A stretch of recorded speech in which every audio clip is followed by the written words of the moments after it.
Well, how is that for timing that song to the countdown? What is going on, guys? And right on cue, new subscriber. Thank you so much for the subscribe there. Appreciate it. Good thing you did that because I can adjust my feed now so I can see who actually subscribed. Jibs, thank you for the subscription. Welcome to the channel.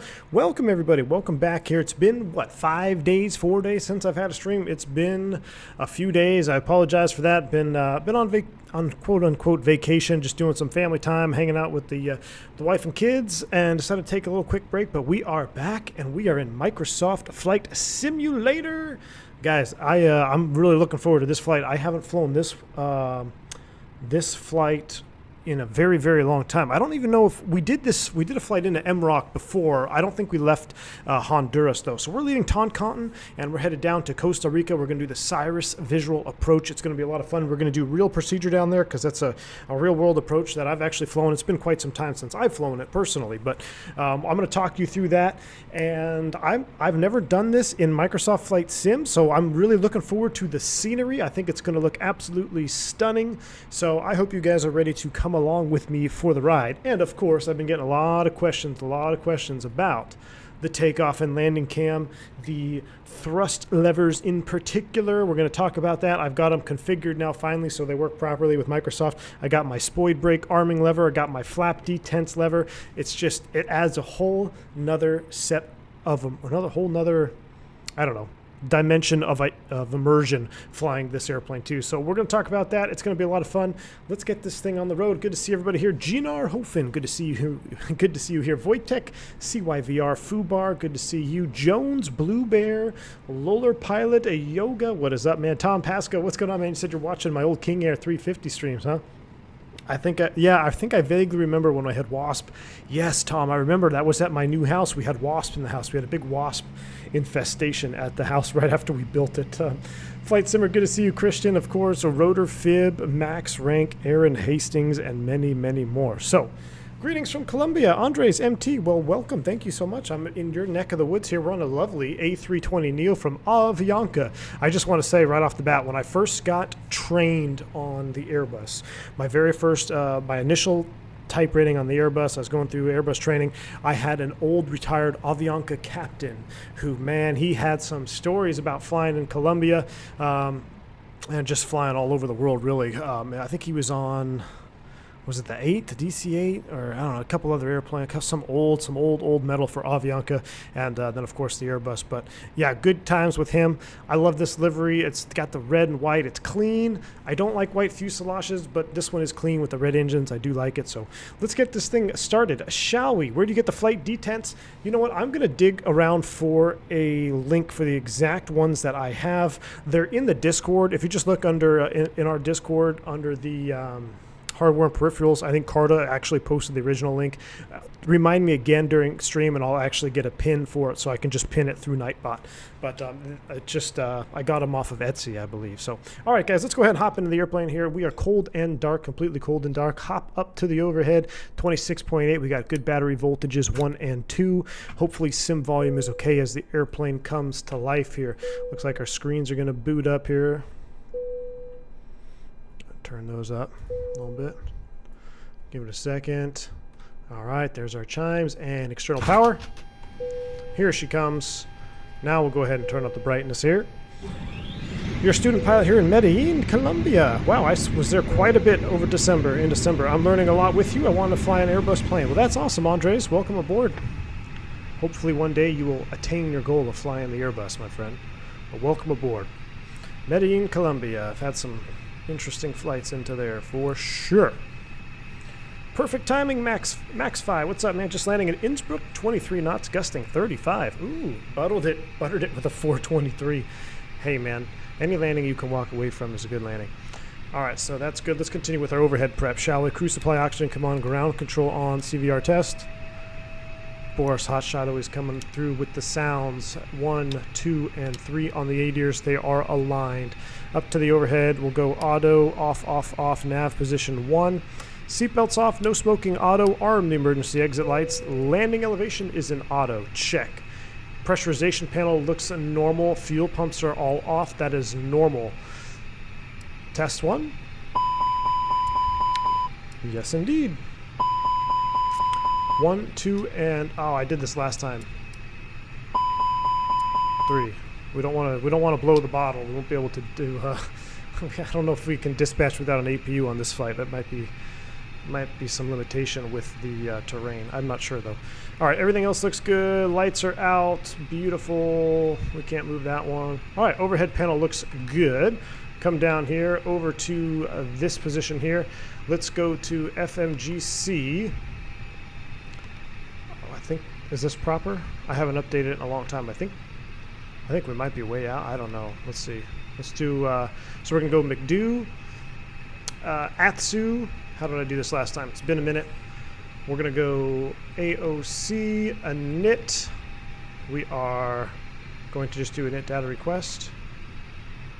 There it is. MHTG to MROC, 101 on the flight time, Avianca 357. Cool, now I can pull it from here. Uplink, ladies and gentlemen, we've got it. Bernardo, what's up? Says you love this channel. Well, thank you, man. Welcome. Appreciate that. Why is there a screw covering the ADR2 in attitude mode? Let me look. I didn't see that. Where? I don't see a screw. Oh, right there. That's funny. Yeah, I don't think that's supposed to be there. That is one heck of an eye, Aaron. Aaron. That is one heck of an eye to pick that out. I never in a million years would I have seen that unless I was up here actually having to move this into attitude mode. You guys pick out some crazy stuff with your eyes. That's awesome. All right, here we go. We need to start the boarding process though, right? So we've got uplink. That is done. IRS init. We're going to align on ref. Okay, and we need to come back to the ATSU. I'm not done with the ATSU. We're going to come back over here, AOC, and weight and balance, right? Operational flight plan request. Perfect. We're going to start boarding because we know it takes a while, and I like to do this in real time. I think the boarding time that they have here by default, whatever it is pretty good by default. So we're going to leave that. We're going to let it do its thing here. Okay, so we also need to get our weather. So ATSU, I love this little ATSU menu here. Oops, wrong one. AOC and ATIS. I don't think there's a digital ATIS. I don't believe there is. So we got to go back. We're going to do weather request. And we're going to go METAR. Let's get them. Let's not get them all. Let's clear that one out. It's a little early for MROC. Let's just get the first one. Let's just get the first one, see what we got. Alfie Douglas, 14-month membership celebration. Thank you, sir. Some crazy winds about to hit the UK, gusting 55 knots. Wish us some luck. We Brits don't do well with crazy weather. That's funny, Alfie. Well, I'm sorry, that's not funny. That's some serious wind, man. Hope you guys are okay. But I was just talking to my Mr. Jungles, my buddy, over there in the UK as well, and he was saying that, yeah, it gets pretty crazy when you guys have some windstorms over there. So I hope all the best for you guys. That is some serious wind. We're having a lot of wind in Texas, but not that strong. But for the last 3 days in a row, it's been a consistent 30-mile-an-hour sustained wind with gusts into the 40s for 3 days. This is going on day 3 of the sustained wind. So not quite as high as winds that you guys got going on over there, but I wish everybody luck, and I hope everybody turns out okay. Those winds can be damaging for sure.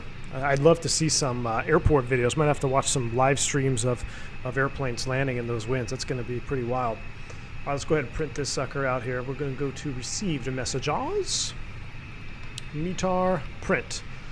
Tower and cumulonimbus, my favorite, 2516 1020 on the meter, which is 3012. So let's just do it let's do it proper.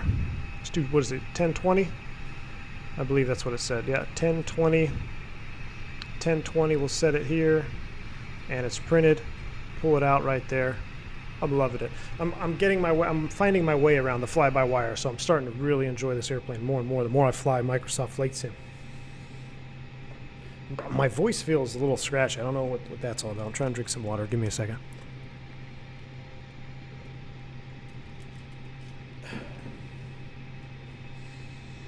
Big Jet TV's at Heathrow tomorrow? I'll have to check that out, Max. All right, let's finish up the flight plan part here. Let's go back. We need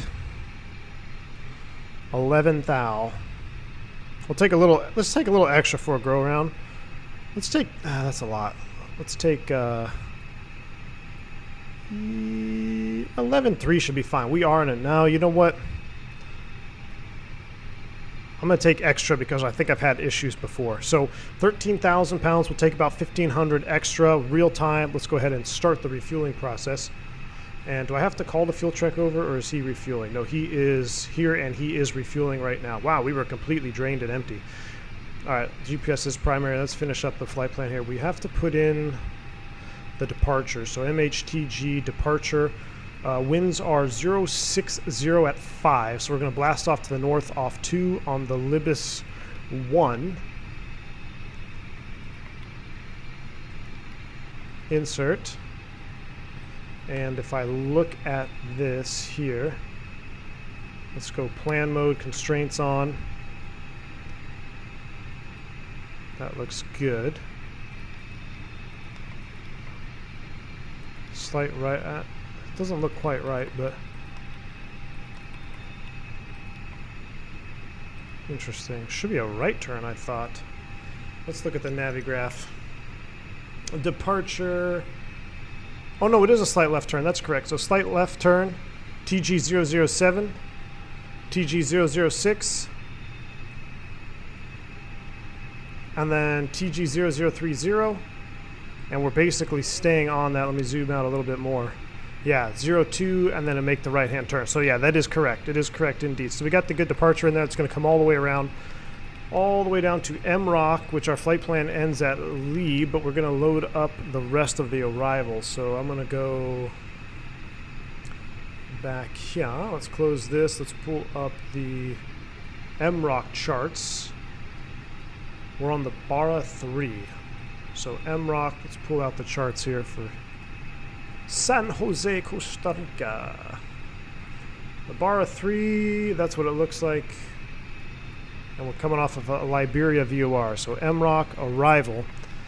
And we're going to do the ILS Zulu 7 Circle 25, I believe. So we're going to go ILS Zulu 7 on the Barra 3.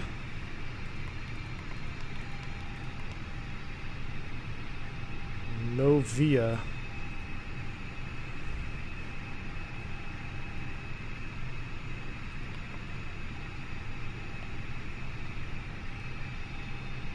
Well, I don't have the right transition in there. Ooh, that's the 3C. I need the 3. Uh-oh. Barra 3 Lima. No star from Liberia. Insert. There we go. Now we got it. So let's take a look at our flight plan one more time here. Let's step through this. That's all good. There we go. All in the box. Beautiful. Why is it still in amber dashes? Oh, there it goes. Cool. All right, so that's good. That's good. Our flight plan's in the box. We are still boarding and fueling. Captain Geo, what's up, man? Good to see you, dude. Hope everything's well with you, my friend. All right, so that's on. It's probably getting hot in here. 23C. I know this is against Colombian regulations. Well, you know what? Well, we'll just stand by. Let's try to be a little bit realistic. We'll go VOR mode. Let's set up the rest of the airplane. Terrain mode is in op, which is unfortunate. I believe it would be required for this departure.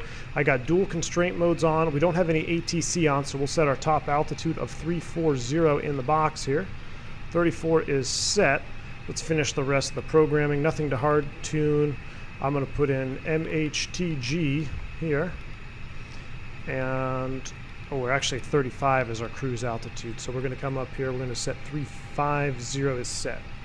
Berto, what's up, man? Good afternoon. Glad to see you. Welcome aboard, sir. We're just finishing up some of the loading process here. We've got our flight plan in the box now. We're still fueling. I like doing it through this way too. It's a little bit more realistic. Let me pull up the departure on here. Cool. Oh, those are arrivals. Departures. There we go. I kind of like looking at it on the flight pad view. But I really want to have the 10.9 up right now because that's what we're going to need next. So 10.9 is up. Make it big. 10.9 is right here. We're going to be charting off runway 2. Simple taxi out, not a problem. Basically a left turn all the way down to a 02.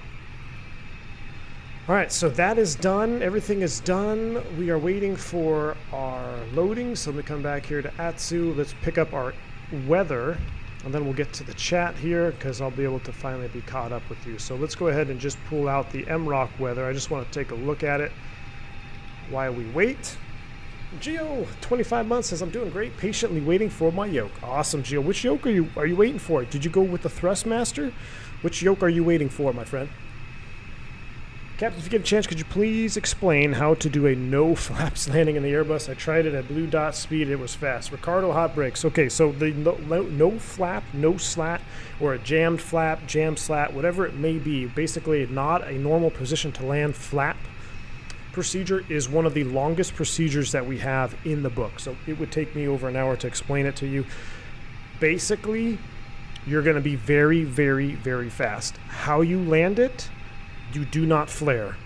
You basically fly down to the runway at 100 feet RA, power to idle, because you're going to be doing about 60 knots over an average ref.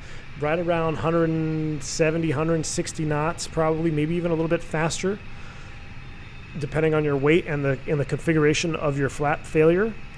But how you actually fly it is you're going to be coming in 100 feet, power comes to idle, and at about 50 feet, all you do is you don't flare, you literally just arrest the descent rate a little bit so you don't crash, and then you smash it down. Because if you flare, the airplane will float, and at that speed, if you float, you're not going to land. You're not going to stop if you land. You have to go around. So it used to be a check ride maneuver. I'm not sure if they still do it or not.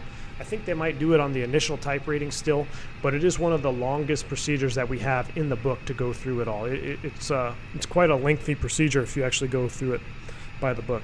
All right, what do we have here? Received messages. MROC is 110 at 10. Few, no significant weather. All right, that's cool. We're not going to print it. Let's leave that back. Let's go back to weight and balance. We are still boarding. We got 48 of 174 on board. Our departure time is approaching. We're looking good. Temperatures in the cabin are climbing. We got 12:01. As soon as we're done fueling, we'll get the APU on board. Let's go ahead and sit back here in the cabin. All right, now that I got most of the heads down work completed, we can get back to the chat here.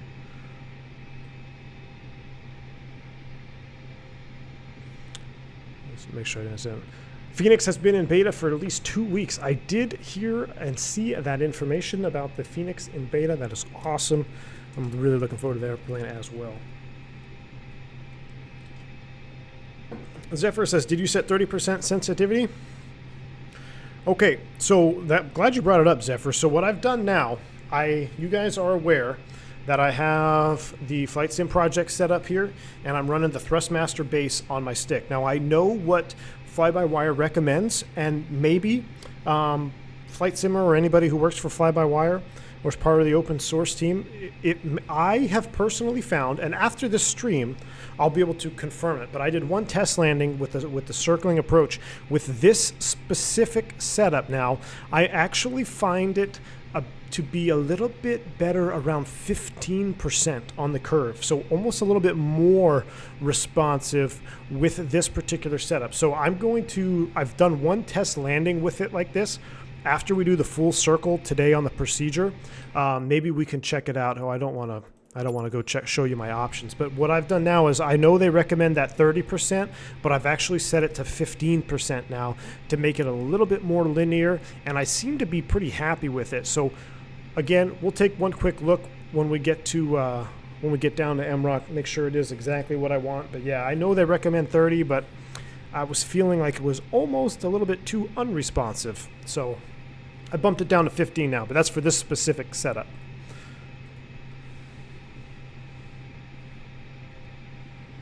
X-Plane 11 or Microsoft Flight Simulator. Currently own Microsoft and still debating if I should buy X-Plane. Man, you know what? If you have Microsoft right now, honestly, I think waiting for X-Plane 12 might be the way to go. Just because X-Plane 12 is supposed to be pretty close.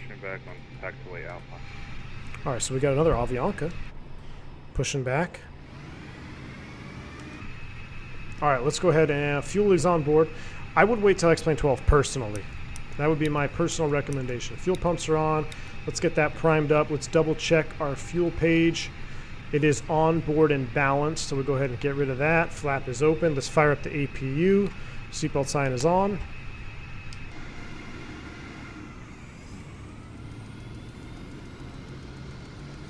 Yeah, just wait for 12. That would be my recommendation, is wait for 12 right now.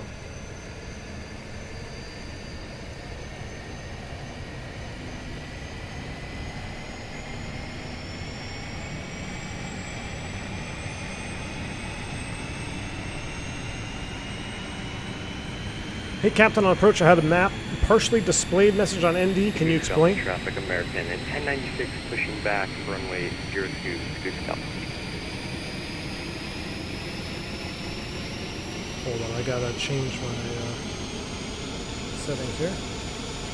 Yeah, so when you had a map partially displayed image, you probably had the waypoints on, or VOR or NDB on, which basically means that they can't display all of the information that you have selected.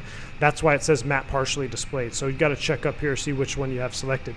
Basically, below 10,000, we have constraint mode on, and above 10,000, we put airport mode on. But in the real airplane, when you put airport mode on, it filters out a bunch of the airports. So I know in like X-Plane, it'll just load every single airport, but in the real airplane, it only loads airports that you could actually land at. So that's probably why you had that. All right, so APU is on. Start the chrono. That is on for our bleed. We are at, how are we looking down here?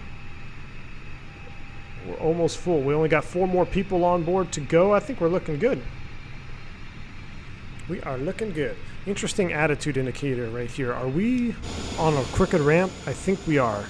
Yes, we definitely are, because that is concerning. It almost looks like, this almost looks like you have a flat tire with that attitude indicator there. Oh, I love sitting back here with the fuel pumps on. Oh, these sounds. VAP and VREF in a nutshell. VREF is the ideal speed at which your wheels are touching the ground. VAP is your approach speed. So it's typically VREF plus 5 at a minimum. Will I be flying the INI 310 for Microsoft? You bet, man. It's due for release before February. I was not aware of that, of it being so close. But yeah, you bet, man. I'll be flying it. ATC pack. I'm using V-Pilot. So it's real people. Real people, not really a plug-in. All right. We should be about ready to go, right?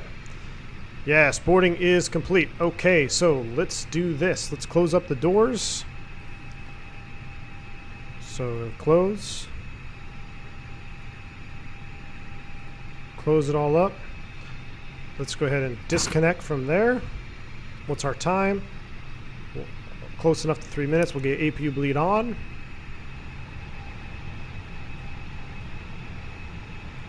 And I need to get rid of you. And we just need that forward door to close.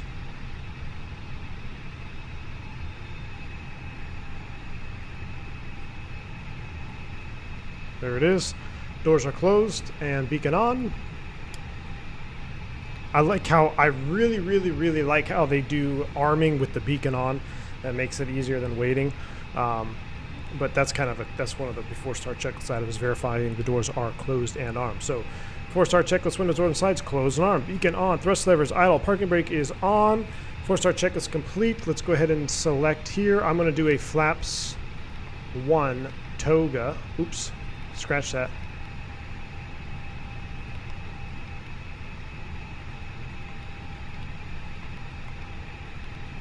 Flaps 1 Toga takeoff is set.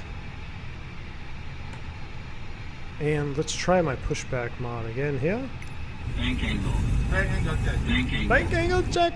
Waiting on Thrustmaster. Amazon will be at the door tomorrow afternoon. Lol, the wife found out while I was asleep. Captain Shield, thanks for the $3 bank angle check, my friend. Appreciate it. Thrustmaster from Amazon. Awesome, dude. Be at the door tomorrow afternoon. Let me know how it is, Geo. I've been looking at that stick now for a long time. Seeing XP flying with it, seeing Captain Canada flying with it. I really do think Thrustmaster hit the nail on the head with that pendular system there. All right, let's go ahead and options. Hold on, options. I don't want nose wheel lift. Right, and I want the audio. Scout traffic American at 1096 taxi runway 02. Scout.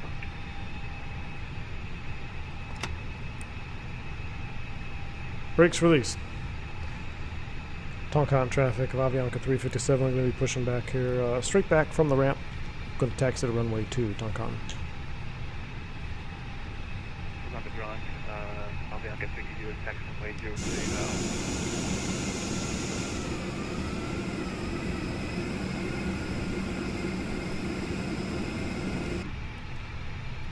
Where is my pushback?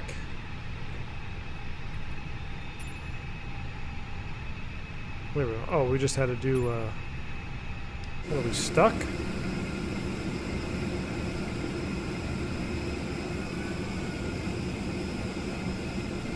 This is interesting.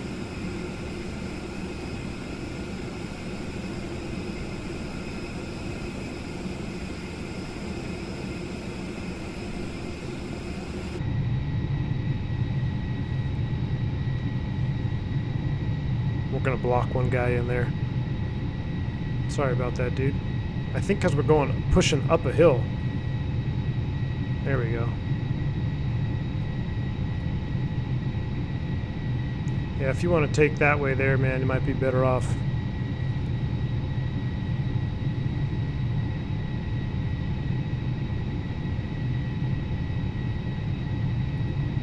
Hold. We'll let him push. Oh, sorry, dude. Didn't mean to block you there. Sorry about that.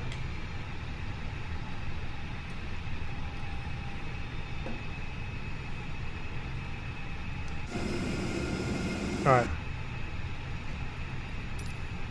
A little bit tight here in Tegucigalpa. Tugless pushback.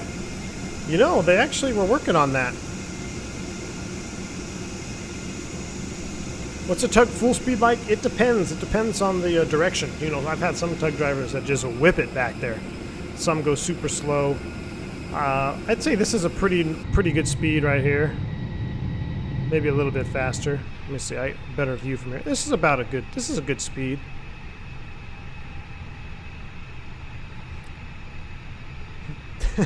Hey man, they got places to be. I kind of like this manually steering it here.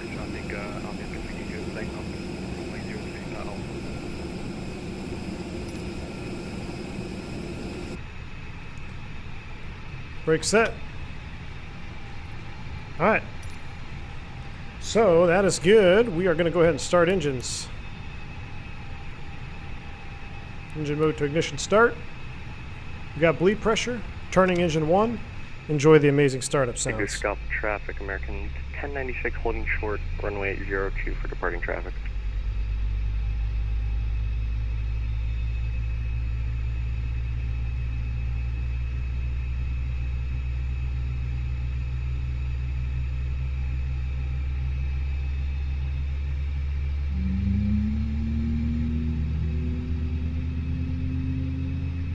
Man, I love that light off sound.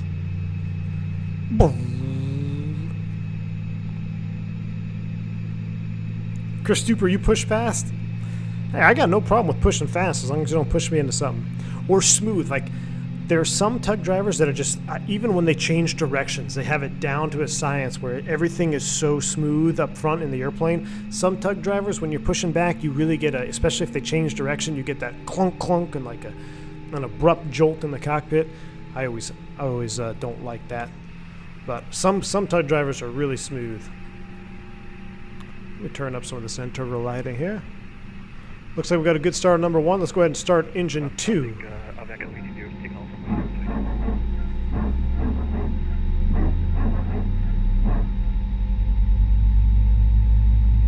Oh my goodness. All right, I'm going to be quiet.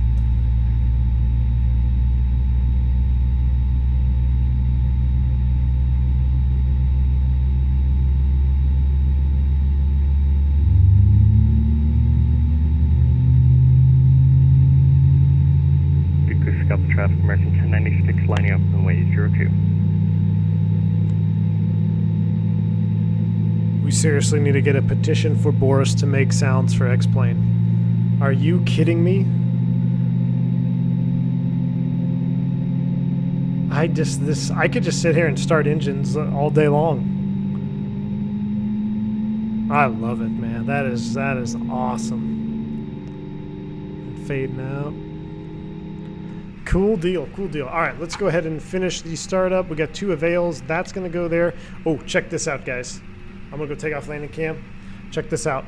Spoid brake, armed, and then we're going to go flaps 1. Let's do it from back here, shall we? This little setup for the thrust levers is it's just awesome. Awesome. All right, cool. We've got that done. I'm going to put you guys back into this cam for now. Let me just stop playing around with all the fun stuff. So that's good. That's in 1. That's armed. You know what we're going to do? We're actually going to leave the APU on for this departure. For better performance, it will simulate a packs off takeoff, and we'll have the APU on just in case we need it. And since it is a short taxi out, do we have anybody waiting down there? Let's spin it around. We got somebody doing a taxi back, which is interesting. I think we might have different sceneries. Let's just go ahead and do a flight control check here, shall we? We're going to go full up, full down, and neutral, full left. Do it this way too. Full right, neutral, rudder, full left. Scout traffic, American Full 1096, right, departing runway neutral. 02. Good scout punch. All right, he's departing runway 02. Beautiful. I'm going to do a flight control check from here so you can see it.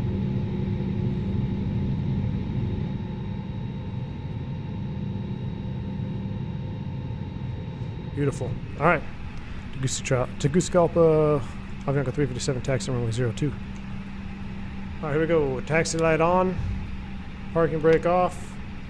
Well, let's do it. Just buttered it in LA with terrible winds. Nice, Christian. Which Airbus were you in?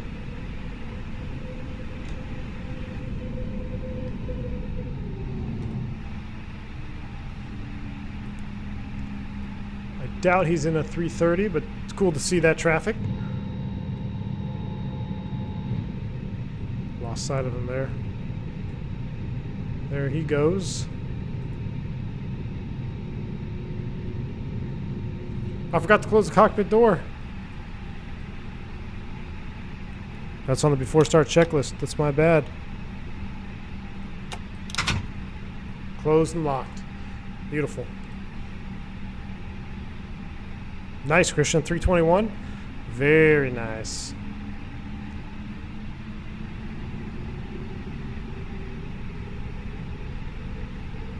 How's the 1070 with Microsoft Flight Sim? You know what? It's holding its own.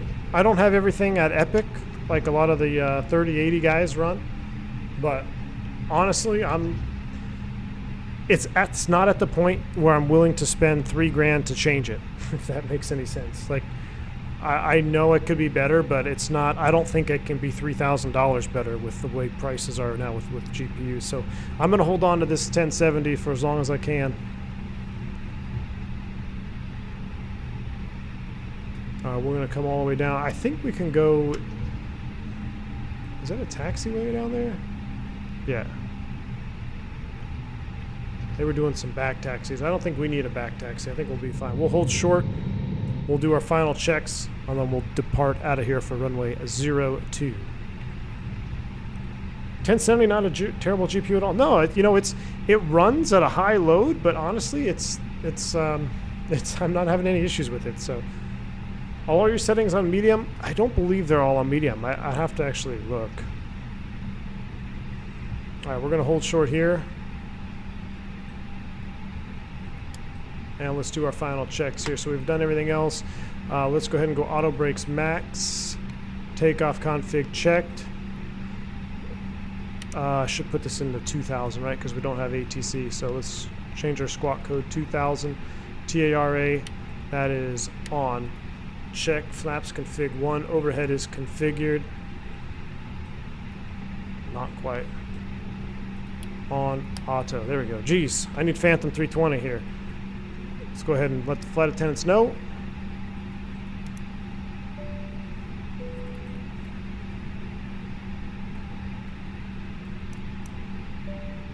Flight attendants, please prepare for takeoff.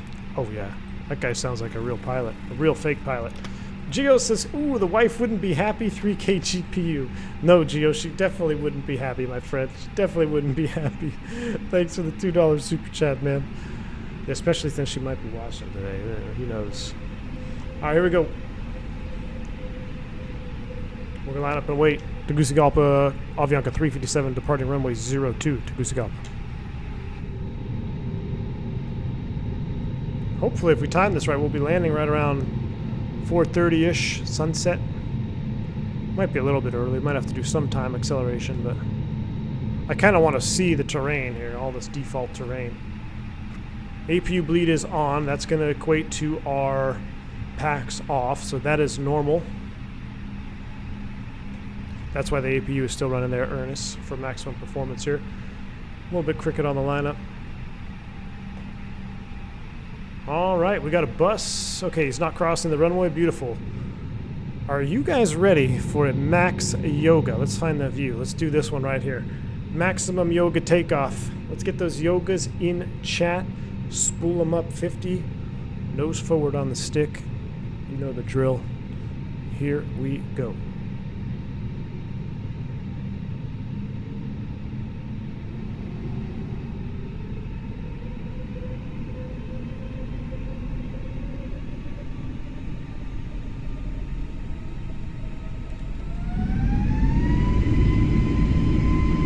Oh, yeah.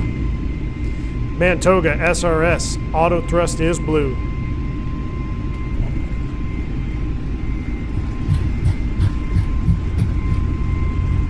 Thrust set. 100 knots. Check.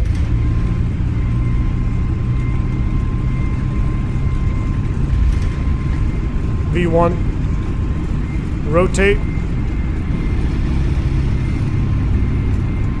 Golly, that was a little tight, ladies and gentlemen. Positive rate, gear up.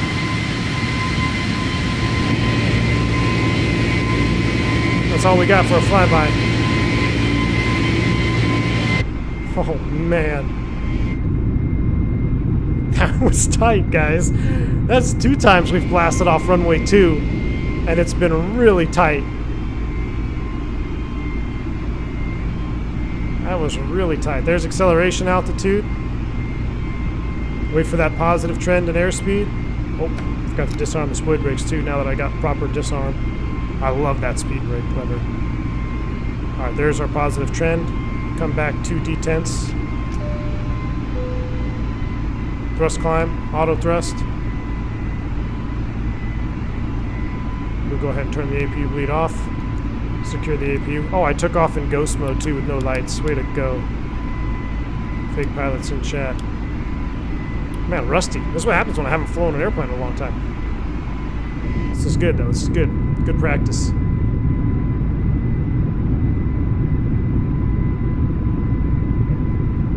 Iron Man, welcome to Private Pilot, sir. Glad to have you on the channel. Welcome.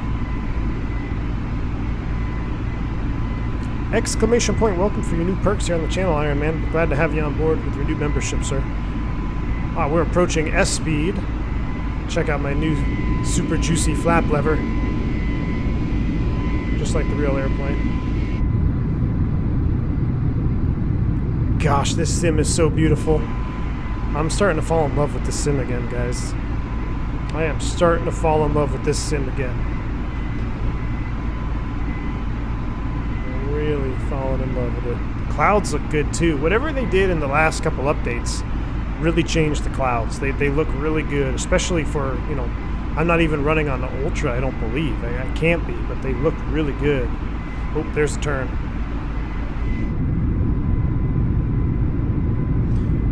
Rolf Rudolph, thank you for the monster dono, man. Positive rates in chat for Mr. Rolf Rudolph. Thank you for the 20 bones there, my friend. Appreciate it. He says, I love this amazing live channel with a real U.S. pilot. Greetings from Munich in old Germany. Rolf, well, number one, thank you so much, man, for your support on the channel. Appreciate that huge donation, sir. I really do appreciate that. goes a long way. I'm very thankful. And thank you for your kind words, man. I'm glad you're enjoying the channel. I'm glad you're enjoying the live content. This is, you guys are the reason I do this stuff. So, again, very much appreciated. Glad you're enjoying it, my friend. Hope you're enjoying some juicy wing views here as we go through the tops of the clouds as well.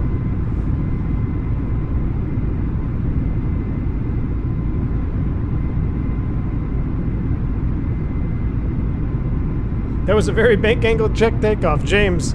It was, I was looking at the end of the runway there, man. It was coming up quick.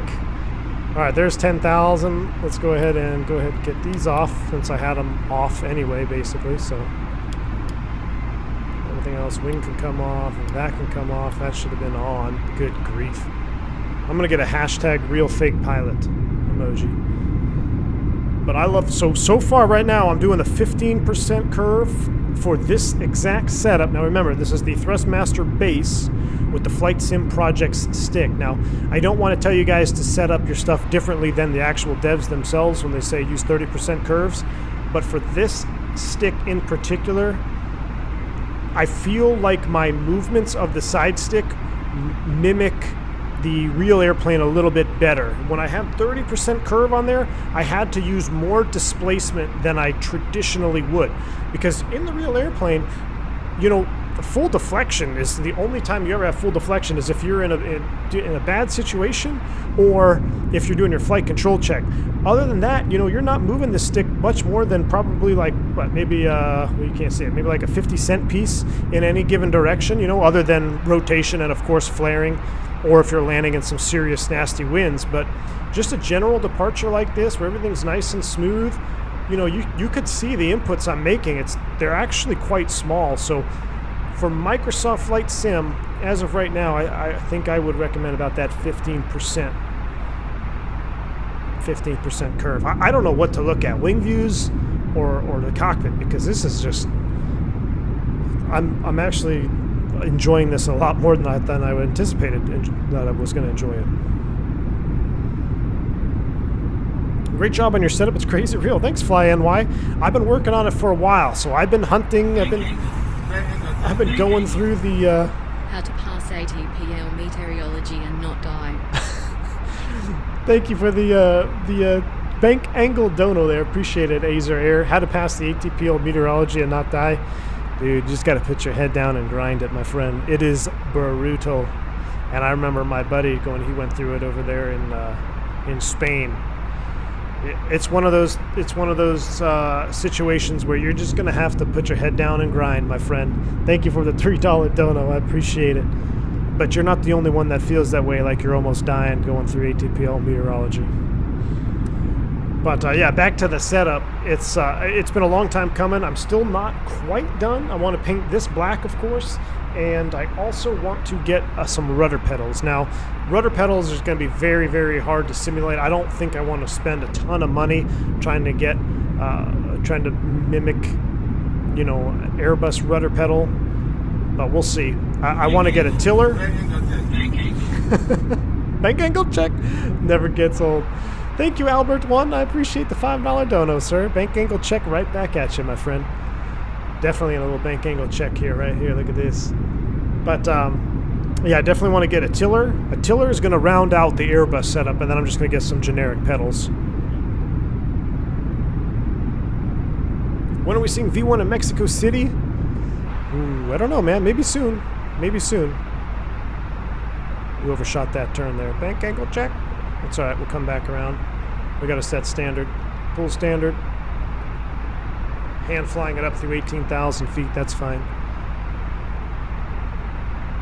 I know we're kind of doing some S turns here, but I'm just enjoying the hand flying out here. I'm trying to hand fly a little bit more too, because I want to verify that this setting is what I would recommend, because I know a lot of you guys actually picked up this side stick setup. So I want to give you guys good information from Microsoft. In X-Plane, I'll run everything pretty much linear. We'll make one more hard 90 here. We'll do a hard 90-degree turn, and then we'll put the autopilot on. Maybe wait for the Charlie rudders and see what people say. What are the Charlie rudders, Christian?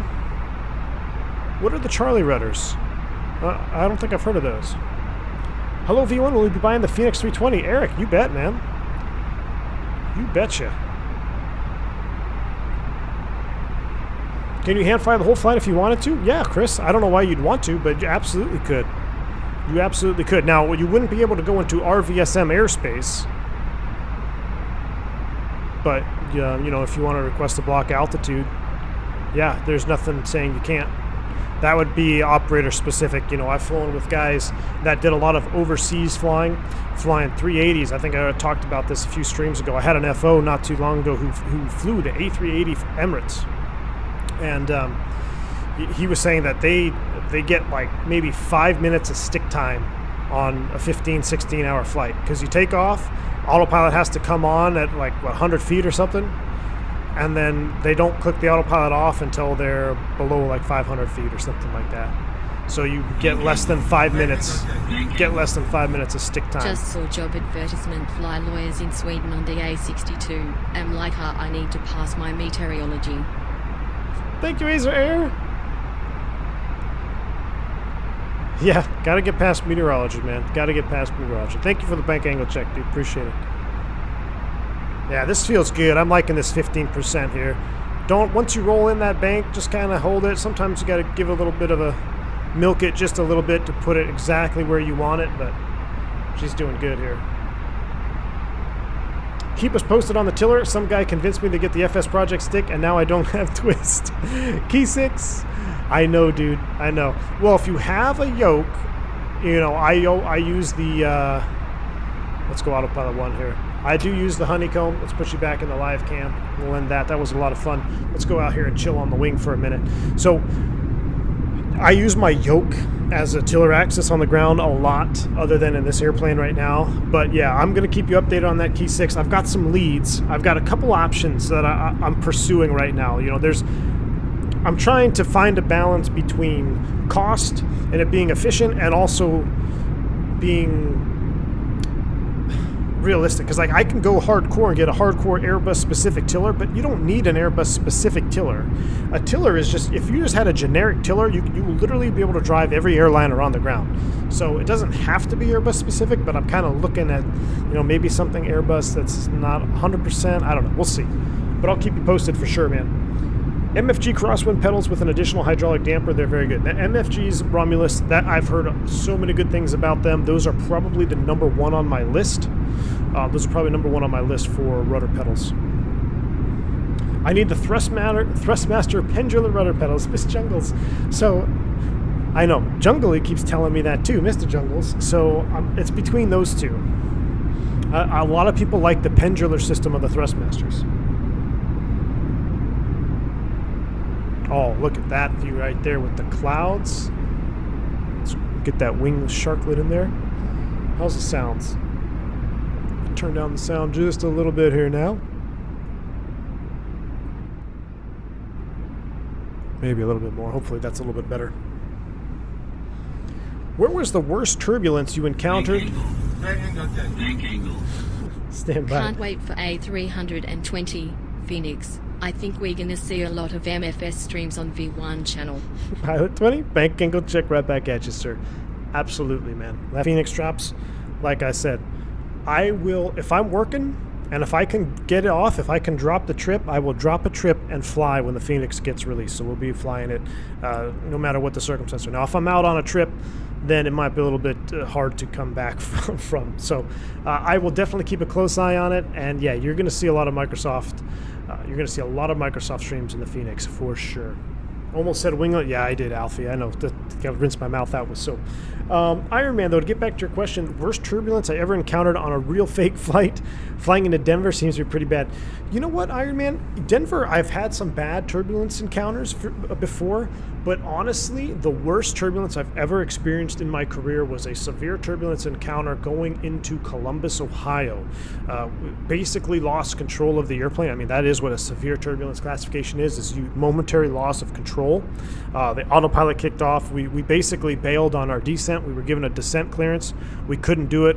We told the controller we had to climb, and it was chaotic. I believe I talked about it on one of my podcasts. Maybe I did, maybe I didn't. But yeah, my severe turbulence encounter was going into Columbus, Ohio, believe it or not. But yeah, Denver is very popular for getting turbulent. Just Everybody knows routine, especially if there's those high winds aloft. You come in over the Rockies, you're just going to get rocked. Just one of those days. Those cloud mics, I agree, man. These clouds. Okay, let's check settings here. Let's check settings, because I don't even know what settings I'm running. So real quick, if you want to take a look at it here, let's go general settings. And what do we got here for graphics? Okay, so this is it. This is what I'm running. If you want to pause it, go back. That's what I'm running. I'm finding it to be pretty good. Pretty much a mixture of high, medium on some of that stuff there. To be honest, I'm not impressed with the scenery in X-Plane 12. Videos maybe will get better. You know what? I was impressed with the runway textures when they had wet runway or snow on the runway. I think it was the Cyrus video for X-Plane 12. So I don't know. I'm holding my obviously until I can actually fly the sim, then we'll know for sure. But I'm what's the word I'm looking for? I'm hopeful, but I'm also realistic. I understand there's a lot of, sometimes things when they first release, there's a lot of bugs. I saw someone saying that in the chat too. We could be let down initially. We got to let it mature. Got to let the X-Plane 12 mature a little bit. I hope X-Plane 12 looks this good, Tom. Me too. Here's the thing. X-Plane 12 has got to bring it, because you're going to have the Phoenix on Microsoft, you're going to have PMDG, you have I&I, you have the Just Flight 146, which, by the way, I cannot wait to fly that sucker. 4-engine Avro jet on Microsoft Flight Sim. You guys know I love flying that airplane around too. So you're going to have a lot of these good airplanes, these high-fidelity airplanes, making their way to Microsoft Flight Sim, and only time will tell if, I'm all about the flight model. I know it looks like a great sim, but if these developers can nail the flight models with their external flight model programs, then yeah, it's gonna be very tight between that and X-Plane 12 for me personally. All right, let's get some little tunes going here. Let's turn down Microsoft Flight Sim a little bit more.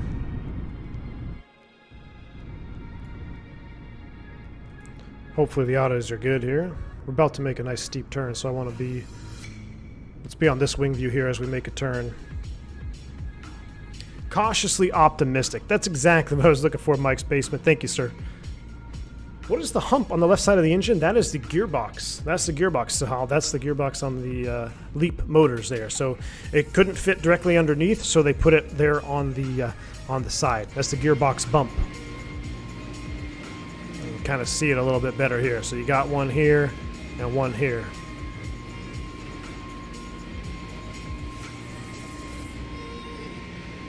I wish we had flyby cam for sure. How's she fly V1? I'll be taking her out in an hour. Max, so I don't know if you caught it, but if you're rocking the FSprojects stick, make sure, why are we not following our nav course here? We were supposed to make a turn. Stand by, Max. Interesting. Houston, we have a problem. Let's go direct, copile, insert. All right, we're turning now. Must have just missed the turn. Oh well. So Max, oh, look at this bank angle check. God, that looks good though, doesn't it? I feel like I'm in a real airplane. Max, for the fly-by-wire, I recommend putting your curves at 15% with the Flight Sim Project stick with the Thrustmaster. So I know fly-by-wire says 30%, which I think it's pretty good, but when you have this exact setup, like I said earlier in this stream, my movements that I was making with the side stick were a little bit more than I felt were natural to the real airplane. So I've increased the responsiveness by moving those curves down to about 15% in the fly-by-wire. With this exact setup, I think you're going to be pretty happy with it. We hand flew the departure out. I'm at about 90% confidence now. When we do the circle to land here into MROC, then I'll have I can say with full confidence that 15% is the way to go. But as of right now, I'm enjoying it. Definitely enjoying it.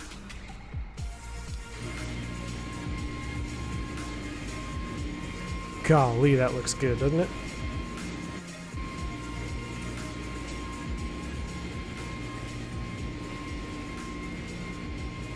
That looks good. Oh, you don't have yours yet, Max? Oh, I'm sorry. I'm going to throw all that out the window. I thought you said you had it. My bad. Man, I really wish we have some sort of chase planes in Microsoft if they change the camera system. I know, man.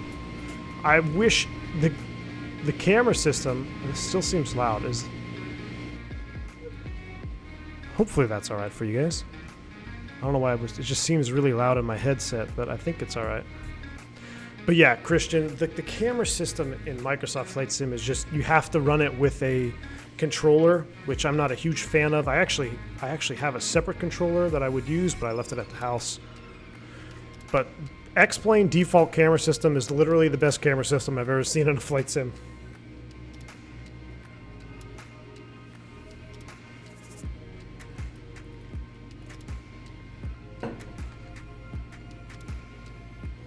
Now it looks good though with little sun rays there. I don't know what I like better. Looking at the bird from the outside. Head on. Oh, that's just a sick shot right there. I'm starting to fall in love with Microsoft. I tell you what, guys. Especially as a content creator, the fact that I don't have to look around for ortho and get all my scenery config in order is so huge. Like, it never bothered me before, but when I started branching out, doing the Asia tour, doing the Euro tour. When we started branching out and I started flying out of my comfort zone, I realized that I was pretty limited in terms of scenery unless I went and spent time downloading ortho, getting my ortho set up, and then if you make a mistake, then your scenery file's all jacked up. Having everything just there for you is so nice. It's really starting to spoil me, not having to deal with all the nonsense of the scenery. Man, it looks good though, I tell you what. Cam 8321, what's going on, man? Welcome aboard, Cam. Hope you're doing well, sir. Cam, did you get your stick sorted out? I didn't get to see the follow-up in the Discord, but yeah, no curves on X-Plane aircraft. Use 15% curvature in Microsoft Flight Sim. And did you get it sorted where it wasn't recognizing? Is that what you were saying? Wow, that's a cool shot right there. I may have to start making cinematic videos again. It looks so good. I know, Max. You might. I would love to see those. I'd love for them to put a 321neo in Microsoft and an A3. Oh, yeah, I'd love to see both. I'd love to see all the Airbuses in Microsoft. Absolutely. But only if they fly proper. So one thing I think a lot of you guys take for granted in X-Plane, and this is just my speculation, I don't want to say all of you, but for the average simmer, and really for someone who hasn't flown the airplanes in real life, I don't think the average simmer appreciates the minute differences in the flight models that we have in X-Plane between the 319, the 320, I put quotes around that one because I have my reservations at the 320, and then the 321. But yes, they all fly differently, and they all fly differently correctly. Like the 321 feels much more heavy, feels like you got a lot more inertia behind you. The 319 feels like a little rocket. You can dive and drive it. You can use and abuse it. The 320 is that slippery airplane that's just kind of a pain in the butt to get down if you're high. So there's subtle differences in all three of them, and I think unless you've really flown the airplane, or maybe you're a fan of this channel and you've actually seen and experienced it yourself in X-Plane, you've seen and felt those differences that you can really appreciate them. So yes, I would love to see all the models in Microsoft Flight Sim, but again, only if they fly like they're supposed to. I don't just want to see, you know, the canned flight model for the 320 be the same for the 19 and 21.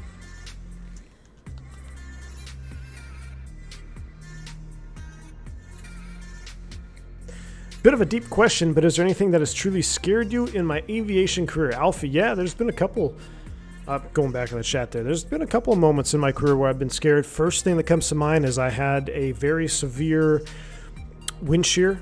I talked about that on the podcast. I had a pretty nasty wind shear, and that was pretty scary. I've had a situation with the severe turbulence, was obviously a little frightening, but not, I wouldn't say as bad as the wind shear. The one thing with the wind shear that really hit home with me was up until that point, I had always been flying airplanes, or flying regional jets, that I felt like we always had plenty of power. You know, you always had plenty of power. It wasn't like flying a 172 or 152 at a high density altitude airport where you're really struggling and you can feel the lack of power. As far as the Embraer was concerned, you know, I always felt like, man, we got plenty of power in this airplane. We're doing, like, we're good. We had confidence in the airplane. Man, Mother Nature, there is no match for Mother Nature. I don't care what it is. If she is pissed off, she can put you in her place real quick. And I just remember we're sitting there, max thrust, and the airplane is not climbing. And we are low. And that just hit home. It was such a eye-opening experience for me. I was like, man, this is some serious stuff. I mean, we are moderately loaded and full power with zero performance here. It was scary. You felt helpless. You really did. It was a very helpless feeling. So that's probably the first one that comes to mind. But I've definitely had a couple, Alfie. Definitely had a couple. Cam, not yet. Unfortunately, Thrustmaster gave me some tips which they don't work. Man. Okay, so Cam, what's happening is it's not detecting that you have the Thrustmaster at all. Is that what's happening? It says it doesn't. It says you don't even have the Thrustmaster connected. Managing the 321 energy is an art. It is, Agent. It is, definitely. Let's go back over here. Let's go back. Let's see. Let's go up front here. Let's go into the cockpit a little bit. Let me get my sound back up here. I got to do a weird thing with the... Whoa. All right, we're level at 350. Let's go turn the seatbelt sign off. We're going to have to talk about the approach and everything when we get a little bit closer. It comes up quick, so we don't have a ton of time. Let me get to a nice view here.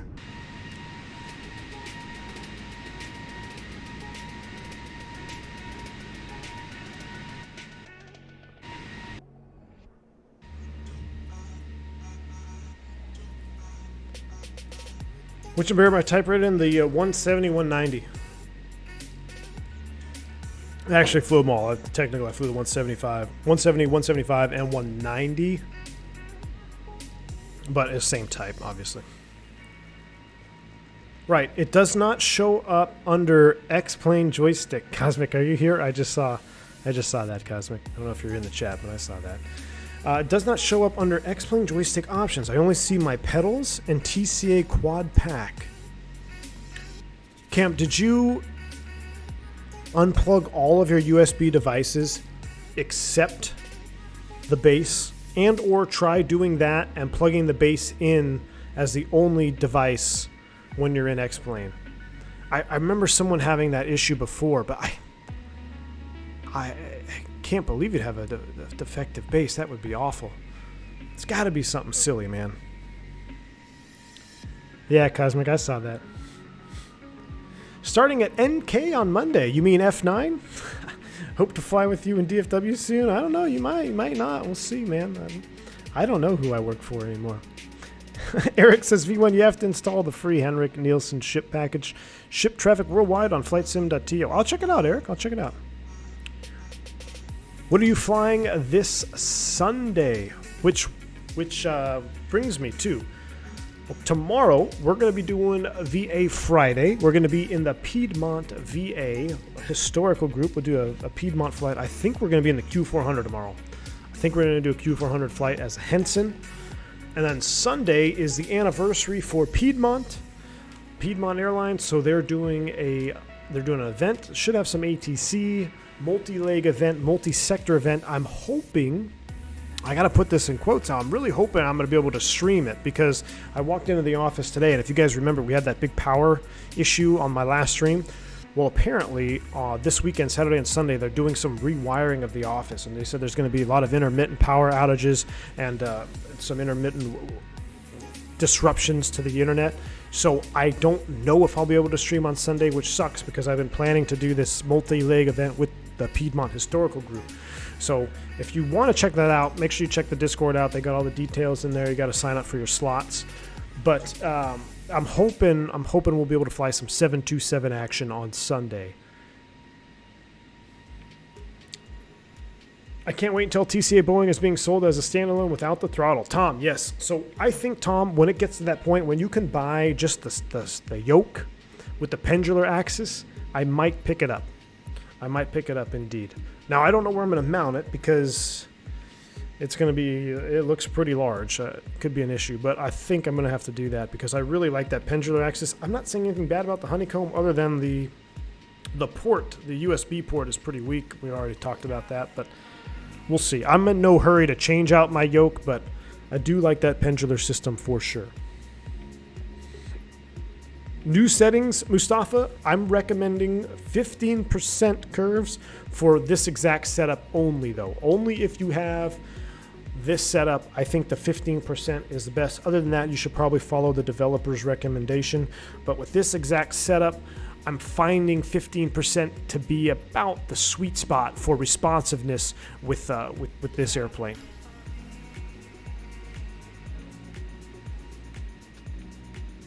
What do I think about 220? Yeah, I think it's a great airplane, man. It's got a lot of glass up front. It's got a lot of glass up there. Would I like to fly it? No, that would only depend if it had the same route, same pay, same quality of life, man. That's one thing a lot of people don't understand unless you're really in the industry is, just bidding to a different airplane isn't that simple. It changes your route structure, it changes your quality of life. There's a lot of change, your pay for another, your seniority, your relative seniority with that fleet type. So there's a lot that goes into just, jumping airlines. It's not like, oh, I'm just going to switch and fly this airplane and have the same quality of life. You have no idea. You have to know exactly what you're getting into. So wait, what? I thought you flew for Southwest. Duh. Any Challenger 650 flight soon? Geo, I've been meaning to get back in that airplane, man. I'll have to think of it. I have so many good airplanes, there's not enough days to fly. But yeah, I definitely want to get back in that one. METAR tomorrow shows 205 at 54, gust 62. Good night, Danny. Lucas says, anytime I try to open up the Tola 321 plane maker, get the IE engine mod, it crashes. Any reason why? Lucas, no, I do not know why. You're selecting the proper ACF file, right? Make sure you're selecting the proper ACF file. That would be my suggestion. Sometimes there's two. There's one with like a little tilde, and then there's the actual ACF. Make sure you're selecting the proper ACF file. More sectors for the 220 Blueberry? It would just depend. It would depend on what airline, what sectors they run them. So I'm all about flying less and getting paid the same. I don't want to be flying 4, 5, 6 legs a day in a 220 and make the same amount of money. It's just, as a pilot, we do everything efficiently, right? So why do the same thing and do more of it for equal amount of pay? You want to be more efficient, right? You want to do less of it for the same pay. Do I have anything to say on the Flight Factor 350? Man, you can only put so much lipstick on a pig. That's all I got to say on the Flight Factor. I think it's come a long way, but I don't know. It doesn't particularly interest me very much anymore, unfortunately. All right, let's bring up the sounds, and we got to start prepping for our arrival here. So this is going to get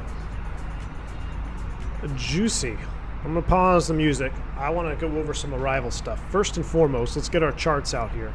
So we're going to go San Jose, Costa Rica. Basically, the bottom here, 12,000 at Barra. Let me look at the approach. ILS DME Zulu 7 is what we're going to set up on. And then we're going to break off for the Cyrus visual, which is right here for 2.5. So the break off is a 4,000 over Cyrus. ILS is DME 7. Was it the VOR? I actually think I was on the VOR when I flew this approach, but we're going to do the ILS DME 7 and break off. So essentially, we want to be down about 6,000 at Carba. Thomas is at 8,000. So what do we got here in the box? Let me look down here. How's this? Let's go Barra, and then it goes Otina, and then Carba. So this has us going into Carba. Otina, Carba.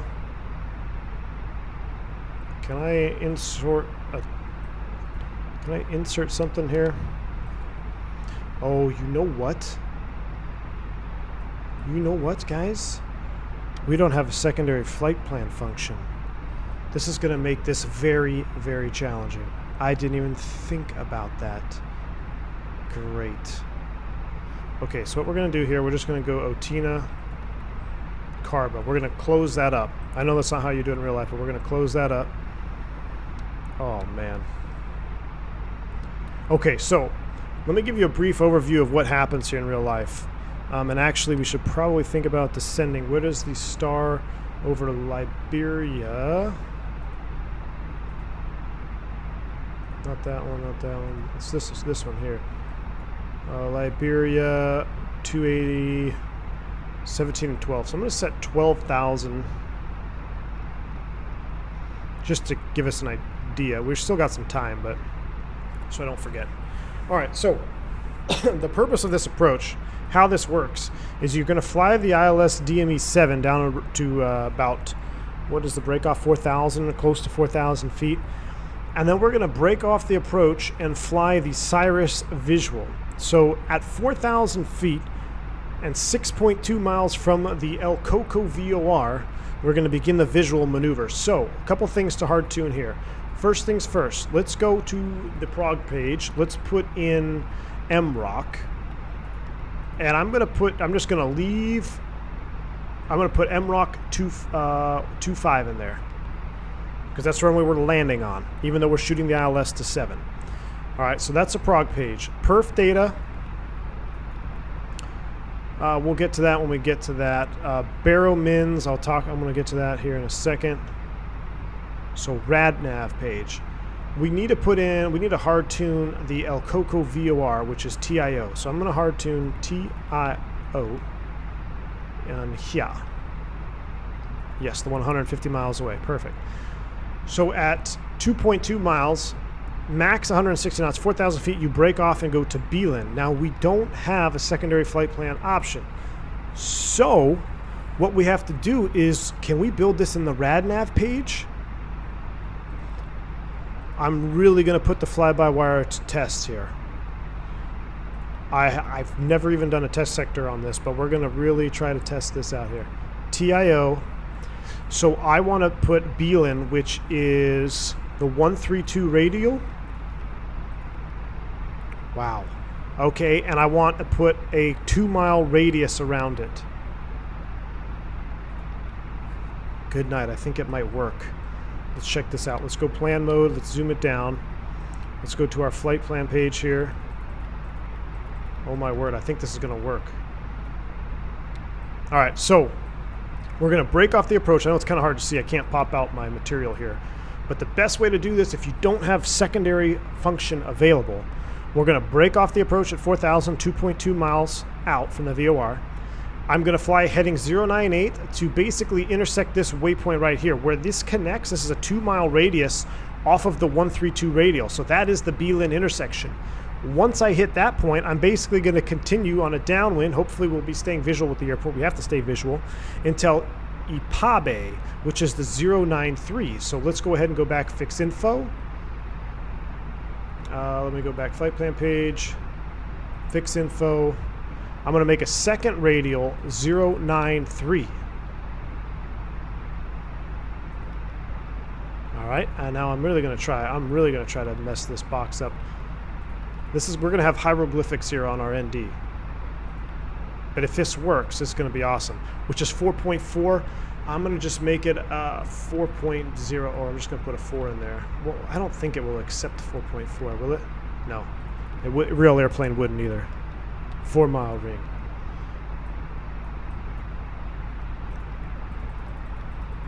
So let's see. Oh my goodness. We're going to be able to do it, guys. We're going to be able to do it. So I know this looks confusing, but bear with me here. Break off point 4,000, self-explanatory. We're going to fly heading 098 to our first waypoint of Belin, which is the 2-mile ring, which is the inside ring off the 132 radial. Right there. Perfect. I could probably zoom the range down a little bit so you can even see it better. All right. So that's our first waypoint. We're going to continue downwind till Ipabe, which is going to be indicated by this crossing radial fixed info page right here.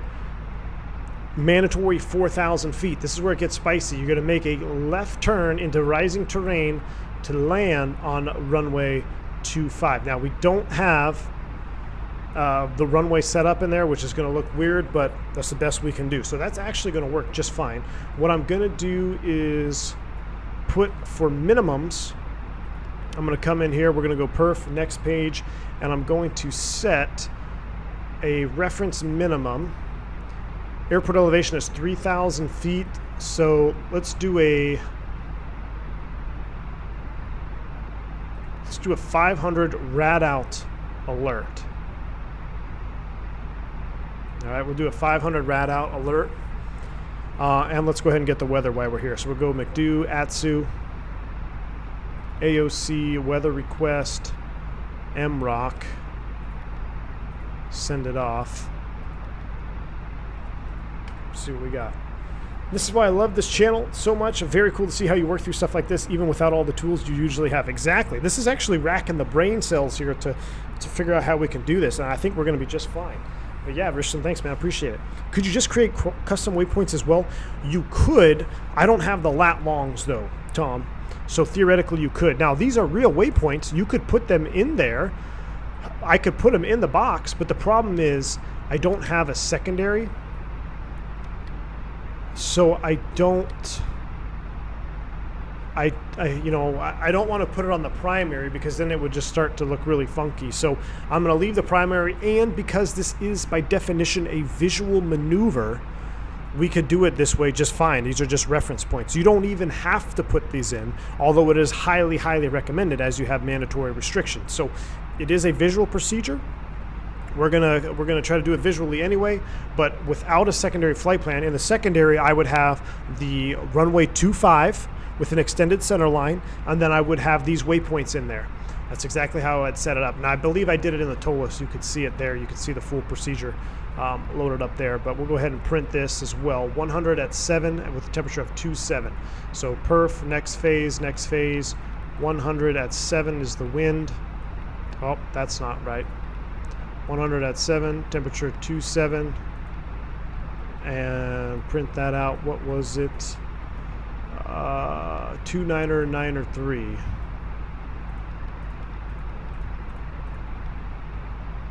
Cool. Set. All right, so that's all set. Zoom it out.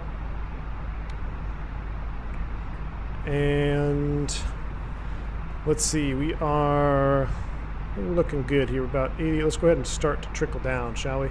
I'm going to vertical speed us. We'll do 1400. Vertical speed down. Seatbelt sign's coming on. And we're starting down, ladies and gentlemen. All right. These aren't just streams, they're free lessons with an instructor. Fubar, thanks, man. Appreciate it. Mustafa says, is 15 sensitivity on both axes? Yes, Mustafa. 15 across the board. Both axes make them all equal. So where you'd have 30, 30, 30, 30, it's 15, 15, 15, 15. All right, I'm going to read the actual procedure real quick. We're not going to read the full-blown procedure. I did that on the last stream. It's very, very lengthy. So I'm just going to hit the highlights for you guys here of the actual Cyrus visual, which is very similar to what you guys have, but here we go. All right, expect traffic, blah, blah, blah, blah, blah, blah. Let me look for, yeah. That's not the one I want. Airport data. Arrivals. There is a complex special procedure, engine failure during takeoff. Complex special procedure is available in the nav database, so in our real airplane we'd have the complex special ready to go. Expect the Barra 3 Papa arrival, approach to 07. A change to runway 25 may occur as late as Monty intersection. So let's pull this up, and this is actually what happened to me in real life. Over Monty. Yeah, Monty, the final approach fixed inbound. So we'll kind of simulate that.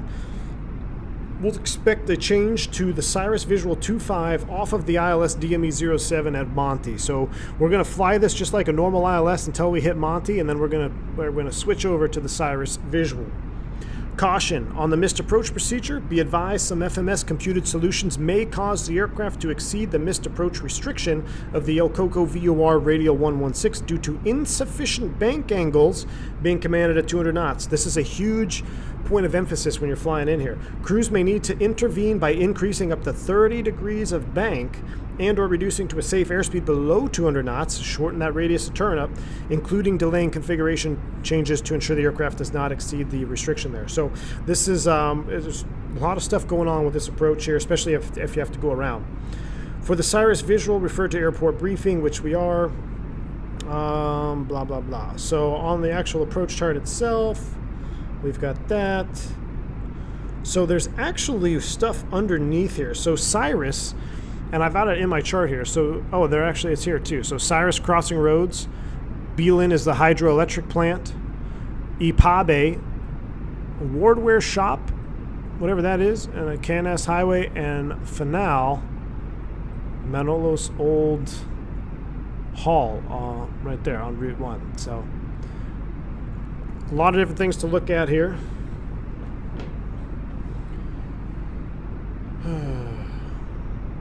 Let's do that. Cool.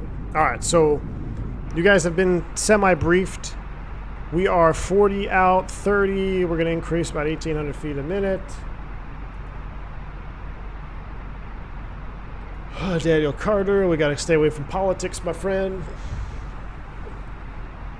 All right, so if you're on a direct to waypoint and get a different star and approach than expected, would you do that in the secondary flight plan? Cyrus Airbus travel. So, or yeah, travel Erasmus. You want to always have that in the secondary ready to go when you're flying in here. Now, I've seen and had heard of crews who were not expecting it at all, and you get that, if you get that late and you're not prepared for it, it can get real bad real quick. So you always want to make sure you're well prepared before going into the airport. You could always request delay vectors or go around to get enough time to set up if you get caught in trouble. But let's just go ahead and go open down to 12,000. Let's see, we're too far out to go open, aren't we? 24 and 16. Yeah, I'm sorry, let's change that. I was looking at the wrong waypoint. We don't need to dive down. Let's go back to vertical speed here, 1,300. I don't know what min radius is for the fixed info page, but could you input the waypoints and put a 2 mile? You could. And Zephyr, you know what? You actually bring up a good point. Let me try something here.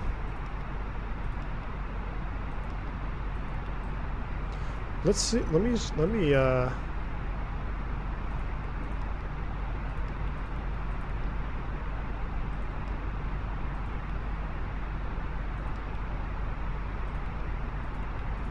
because then they're going to pop up on the ND.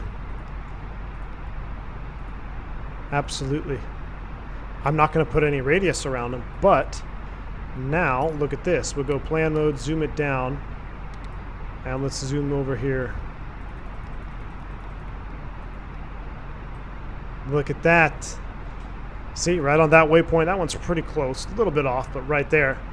Now we have the actual waypoints. Hey, Zephyr. Very smart, my friend. But yeah, exactly. So theoretically, you could delete those range rings. I'm going to leave them up. I know it looks like a lot of info on there right now, but that's absolutely a good way to do it. And actually, you know what? I think we have room for one more fixed info. We could put Cyrus in there as well. 1, 2, 3. Oh, no, we're 4 for 4. Yeah, we're 4 for 4. But we don't need to really worry about Cyrus. We know that's just a DME. But yeah, absolutely. Just like that. Put him in the fixed info. Good call there, Zephyr. Can you do me a solid and shut the freezer door? I'm running out of flannel. Al, I know, man. 80 degrees yesterday and what, 30-something degrees of cold rain today? I know, man. But it should be a good day of Saturday on Roberts. I'll be out there on Roberts on Saturday. When you have a moment, could you show how to extend runway centerline? Yes. So, Cam, I don't want to do it right now because it will sequence my whole box, but essentially it's a direct function, and you would select the last waypoint. So let's say you wanted it off of Monty, because that's my final approach fix, right? So I would select Monty, and then I would put the radial in of the reciprocal of the final approach course. So if we were landing on runway 25, I would put the reciprocal 070, and it would draw the extended center line off of the waypoint that you selected. And you just have to put the reciprocal in there for that. Now, the real airplane populates the reciprocal automatically for you. When you select a fix, sometimes you have to do a little bit of mental math here in the sim. But you just select whatever waypoint you want to draw the final off of. So, like I said, Monty is the final approach fix on this approach. So, realistically, this is for runway 7. So, if runway 7 is final approach course, I want to do radial in of 250 off of Monty. And then you would double tap here, and it will draw the line for you. And just remember, it's going to clear out all the waypoints before that fix that you select. So just make sure you are ready. You're selecting the waypoint at the correct time, because it will delete your star, will delete everything else for you if you do it too soon. All right, 24 and 16 at 280 knots. We are looking real good here, real good. Let's go outside for a little bit. I'm gonna juice up the time just a tad. I know this is 4:30.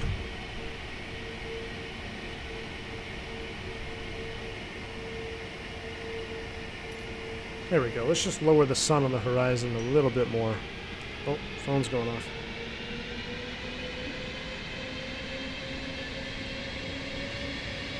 Could I put NDBs on the fixed page? Yes, you can. I'm programming this NDB as, yes, Max, they should be in the database. They 100% should be in the database, so you can definitely put NDBs on there. Or, Max, if you're on an approach, just press the NDB button up here too, and it'll display the NDBs on your ND as well. But yeah, you can put them on the fixed info page as well. Absolutely. Is the extended center line in the McDo a proper feature or a useful hack? It's both, Aaron. It is proper, and it's a very useful hack. A lot of times when you're getting vectored, the reason we do that is a lot of times in the US, you get vectored off, and what happens is when you get vectored off of an arrival or even off of a full procedure, your top of descent, your descent calculations, everything that you see on this page here, prog page, well, it'll actually show your vertical deviation, is going to be all cattywampus. How about that for a Scrabble word? It's going to be all cattywampus because the airplane is trying to go back to the last waypoint that you never overflew. So a lot of times we say, hey, shoot me a line, or draw me a line, or let me clean up the box for you, because it does exactly that. It cleans up your entire ND, and it cleans up all of your descent calculations for you when you shoot a line. So yeah, we use it almost every single flight. You shoot a line unless you are managed up nav the whole way down, which is, it's very rare, except landing in LA, you're probably going to get the whole managed approach the whole way down all the time, especially landing 2.5s. But for the majority of the time, yeah, we shoot a line quite a bit. Quite a bit. The usage of that word is pure malarkey. Yeah, man. It's good. I like that. Cattywampus. All right, it wants to slow down. You know what I'm going to do here now is, since we already passed that restriction, we're going to do this. We're going to go open descent, 270 on the sped, and here we go. What's our approximate landing time? It is showing UTC of 23:22. I don't like that. Let's hit the old time warp here a little bit more. You know, ooh, I don't want to be dark. I want to be like 33. Perfect. There we go. That's the time zone we want. Guys, 96 likes, 212 watching. Let's get a like button smash for A320 Neos. If you like the A320 Neo, smash that like button up. Especially if you like the Boris hotshot sounds. Hey, I got a better one. Smash the like button if you want Boris to make Airbus sounds for X-Plane 11 and X-Plane 12. There you go. How about that? What airline do you fly for, or who do you fly for? I fly for Southwest. Obviously. Day flights greater than night flights? I agree, man. Night flights are hard. I would rather fly early morning, like have a 5 a.m. departure, than have a 10 p.m. departure and fly into like midnight, 1 a.m. Red eyes obviously are the worst, but if I had to pick, I don't know, the best flight for go home day is a 5 a.m. departure, first flight out. Best flight for day one, leg one, is like a twilight departure because you can still get the coffee, but you got the lights. I do love seeing lights at the airports and stuff. Ever since I was a kid, I was always super excited to fly at night. I'd always try to get my mom to book night flights because I love seeing the lights out at night. And you don't have to worry about frame rates. So load it up. 2993. 2993 is set once. And what's that in 1014? 1014 set there. And everything else is good. A little bit more audio juice for you guys. Aaron Hastings, exactly. Southwest got those new auto trimming 737s, exactly.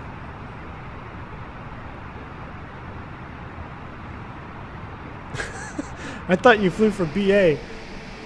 Used to. I used to, Max, in a past life. Yeah, I've been with Southwest my whole career, man. I actually flew the 727 for Southwest a long time ago. Right around the time I was born, I was flying the 72 for Southwest. Have I seen the sunrise at 350? You bet, Agent. You bet. That's cool right there. But yeah, day one, leg one, about a 5:30, 6 p.m. departure. It is kind of nice. You miss rush hour on the way to the airport. Sun is setting. You got your coffee. Passengers are typically in a good mood. No one's grumpy. A lot of morning people aren't morning people, and they're forced to be morning people when they book an airline ticket. But yeah, I like those sunset flights to start the trip, because typically it's a one and done at that point too. You're just doing one flight, then you go to the hotel. Hopefully it's not too long. But if it's day 4, last leg, go home leg, I don't care if it's a 3 a.m. van time. I'll be up before my alarm goes off. The Co-Bus for Southwest. Exactly, the Co-Bus 3000, man. Philly's. I remember when I was based in Philly, they had the Co-Bus, what was it, like the 2500s? And then they got Co-Bus 3000s. It's awesome. We had a bunch of inside jokes. Okay, we are starting to get high here. This is not good. So 10,000 is set. I'm going to go spoid brake action. We need to get down. Let's go LS push buttons on. We're going to go auto brakes. No auto brakes for this one because I want to use maximum reverse for sound effects. Oh, we need replay. Let me get my flight recorder up. How do I start it? Flight recorder client. Hopefully this doesn't crash the stream, huh? Alright, flight recorder is up. Make sure you spam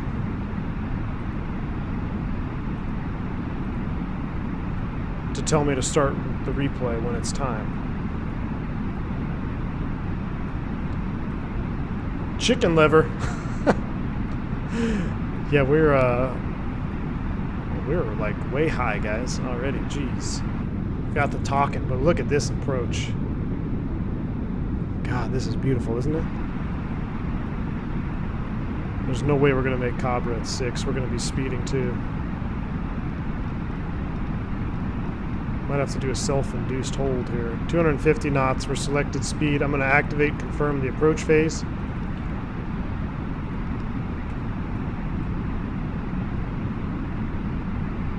Turn this brightness down a little bit.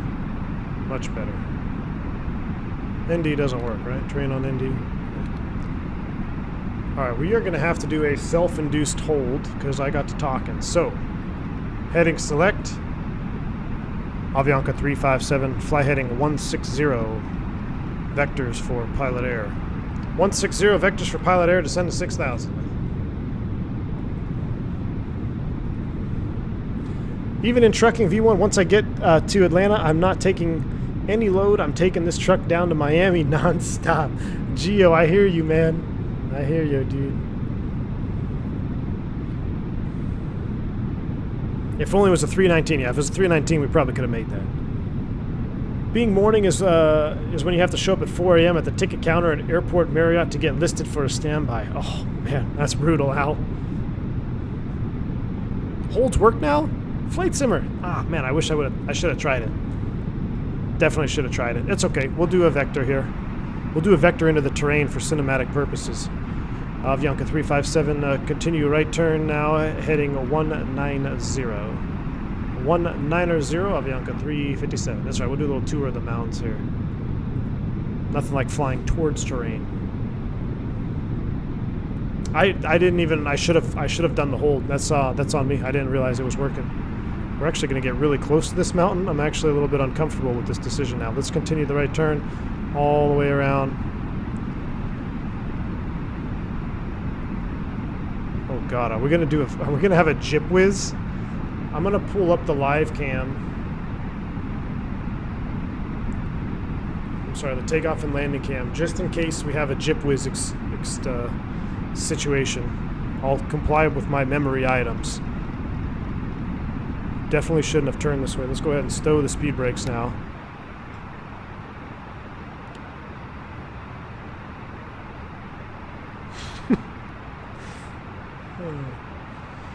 Yeah, that was not the best decision there to make a overfly. But I'll tell you what, it sure looks beautiful, doesn't it?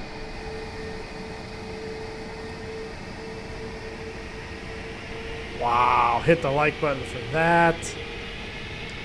I'm just used to flying in Paro. This is normal if you're going to Paro Bhutan. Might need to show off the terrain. That's why I pulled it up. I pulled it up in case we got an actual jip whiz. I was going to do the full procedure for you guys, but it looks like we survived. All right. 2,500. That's not a call you want to hear out here. All right, let's go ahead and slow to 180 knots now. We'll start configuring. We'll just leave the takeoff and landing cam up. Cover the side stick. Can I go... I don't want to go direct Monty yet.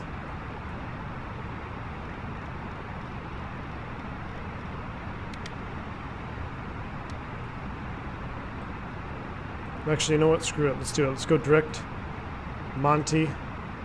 Insert. We're navin. Cleared approach. I guess we're not yet. VFE next minus 10, flaps 1. Love that.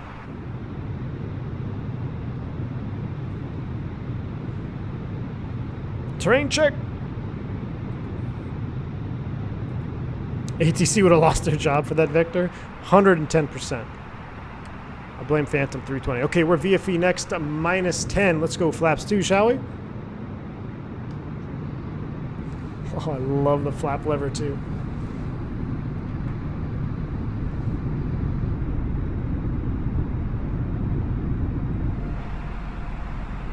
All right, I got the airport in sight. Check. Remember, 2.2 from TIO. We commenced the right turn. Let's pull up our chart here. Final approach fix at Monty should be at 4,900. Set 4,000. Start the descent. Make it 4,900.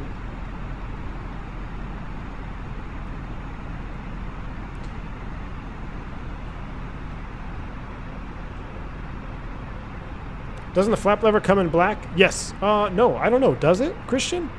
If it comes in black and I ordered the white one, I'm an idiot. I just clicked it really quick because I wanted to buy it before Carta bought it. So when he posted the link, I was like, I gotta buy it. Costa Rica traffic, Avianca 357. About 15 miles out from runway 07, we're gonna do the Cyrus Visual Circle 25 MROC.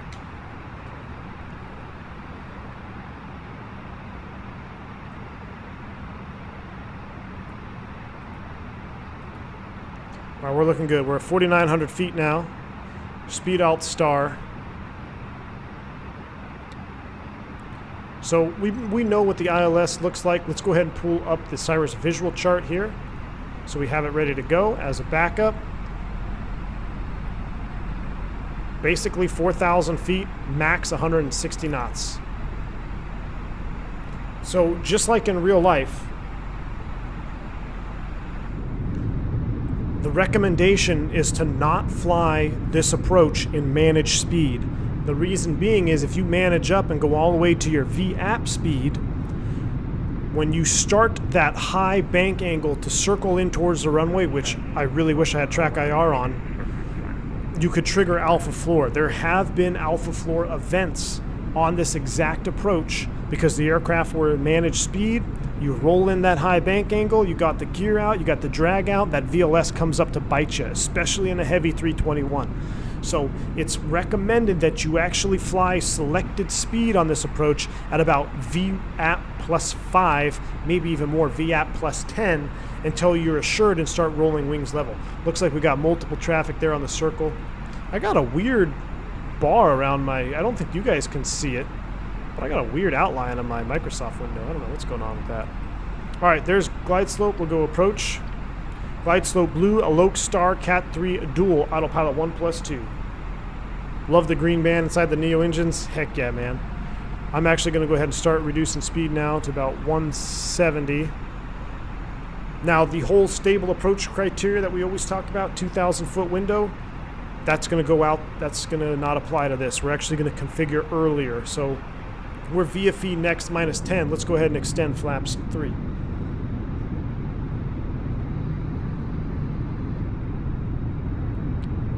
That was a miss on my part about the flap sounds. Uh-oh, going around. Someone's going around. All right, 2.2 miles. We are at 6.1. I'm going to hand fly it with the bird as well. Don't forget the replay. Roger that. Spam the replay on... we'll do it here as soon as we start the circle. I don't want to do it from out here because it is a long circle. Glide slope star, check. Coming back to 160 knots now. We're flaps 3. The gear is up. We're at 5 miles. MROC traffic, Avianca 357. 5 mile final, runway 07. We're going to be breaking off here at 2 miles for the Cyrus Circle 25. MROC. 2,500. Check. 2,500. This is freaking beautiful. I'm getting so excited for Microsoft Flight Simulator. I tell you what, guys. Look at that. You cannot deny that beautifulness right there. Sun setting. Might have sped it up a little bit too fast, but we're just going to leave it. All right, at 3 miles, I'm going to disconnect the autopilot, which is right now. Actually, you know what? I'm going to do it on heading. I'm going to go 098. Now, realistically, you'd want to keep the autopilot engaged here. All right, heading selected. MROC traffic, Avianca 357, beginning the circle 25 over Cyrus, MROC. All right, so there's the turn, 098. At this point, I'm going to go autopilot off. Well, what do I do with my view there? Let's go flight directors off, LS push buttons off. I don't have my autopilot bound, so I'm disconnecting it improper.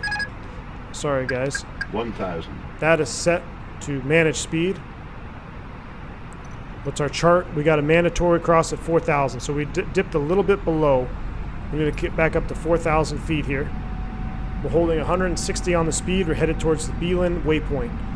160 on the speed, 4,000 feet. We're about 400 feet low. I am correcting. We're going to be setting up for a downwind. Starting replay now. Thank you, guys. Replay is active.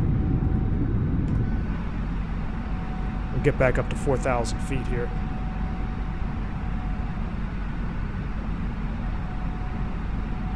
Double check. So after that, it's about a 069 approximate heading here after Beelan. So I'm going to dial that in. 069 as a reference. There's 4,000. Level it off there. We'll float the flight attendants. There's Beelan. Start the turn for the downwind. Altitude check, 100 feet high.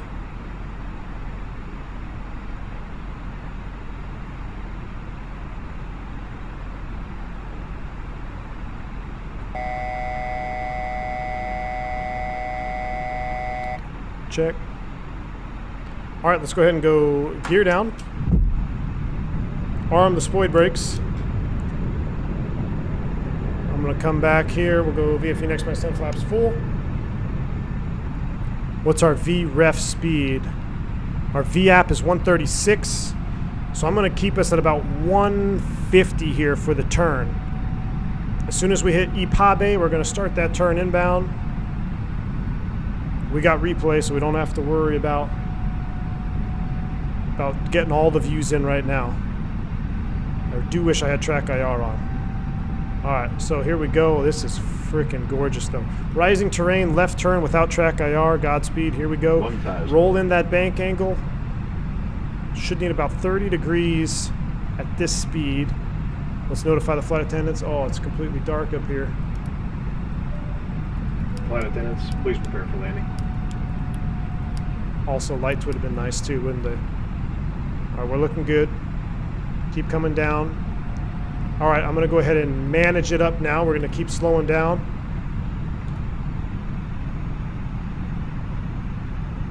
We might end up being high on this one, guys. We might end up being high. I can just see the runway coming in now. 100 above.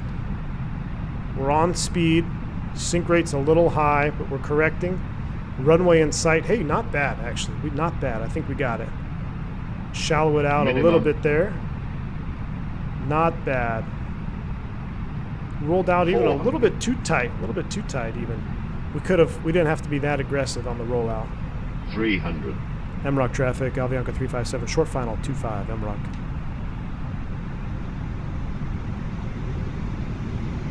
$200.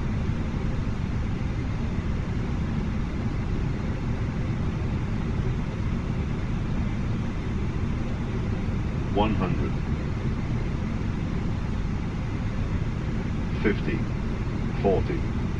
30. 20. Retard. 10. 5.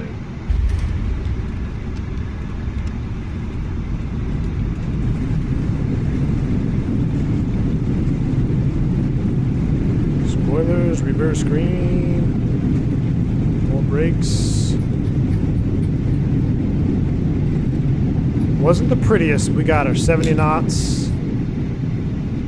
Ladies and gentlemen, we did it. I thought we were gonna be high on that one. Whoa, watch the center line there, cowboy. All right, let's go ahead and clear it. Nicely done.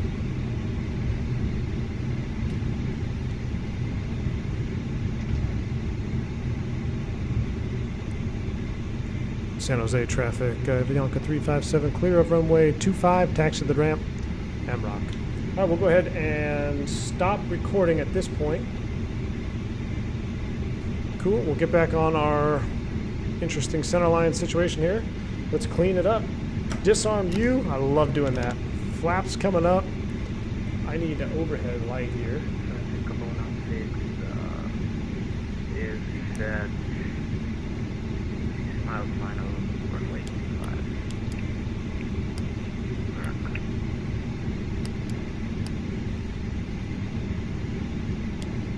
Why aren't we rolling? Let's go. Why aren't we moving, airplane? A little bit more juice.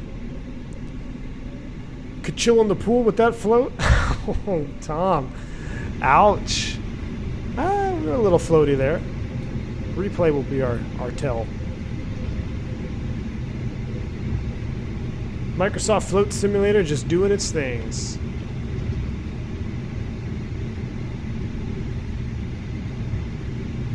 Hot shot. What's up, man? If anyone was wondering what that sound was on short final, it was the avionics ventilation fans going to high speed because of temperature. Really hot shot. Okay, I heard it. I definitely heard it pick up. I was wondering what that was. I really was wondering what that was. That's awesome, man.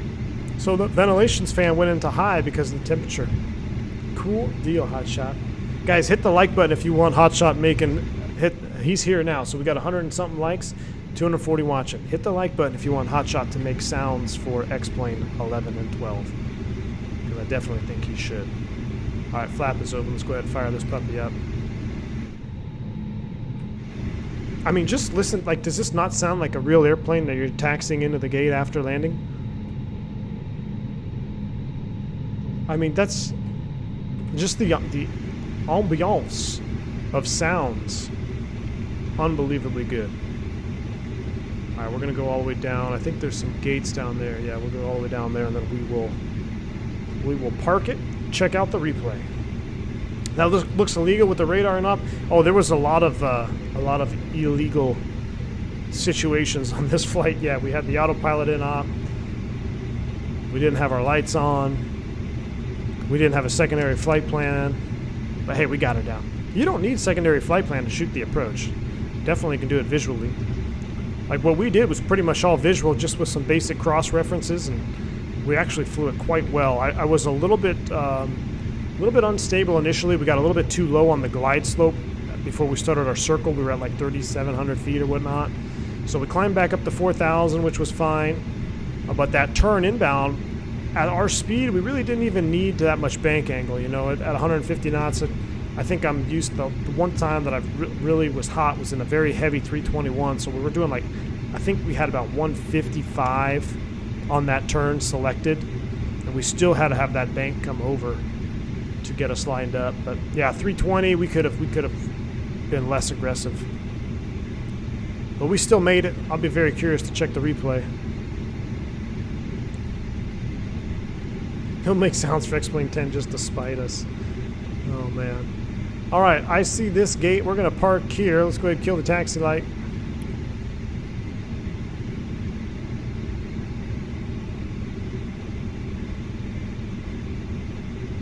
We don't have any marshalers, so that's all right.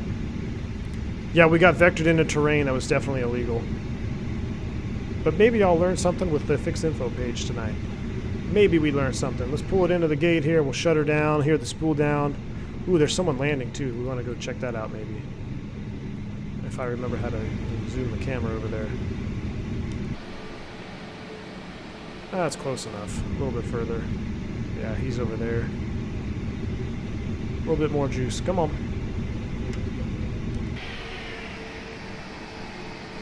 Burp. That's how Avianca guys park it. Alright, brakes set. Engine 2. Seatbelt sign. Dome light. Engine 1. Spooling it down. And there's the guy on final. Love it. Yeah, Cam, I've done it in real life. Absolutely, man. Been a long time since I've flown it, but yeah, I did it in a heavy 321. Replanes make you... oh, I think I was supposed to keep the engines on, wouldn't I? Shoot. Alright, well, let's see where this airplane lands. Looks like he overshot, maybe.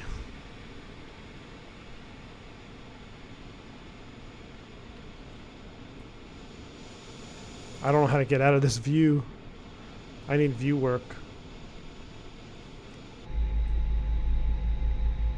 We'll watch the replay from here. Let me see. It might still work with engines off? Alright. Let's give it a shot, guys.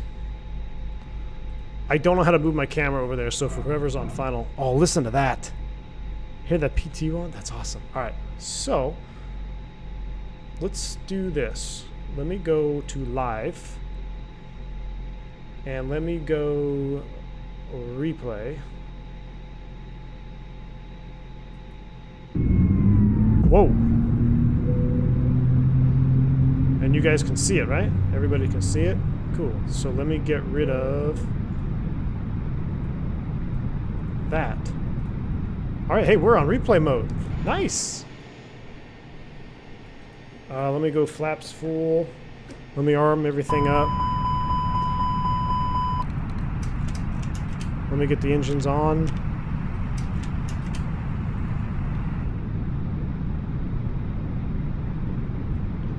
Let me disarm the speed brakes, maybe.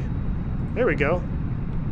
All right, let's watch this. Let's watch this circle from the wing view here. This is cool. Would you recommend honeycomb yoke or Thrustmaster TCA yoke? Man, that's tough. If you're flying airliners, I think I'd go with the Thrustmaster, but I don't have any personal recommendation. I've never used it.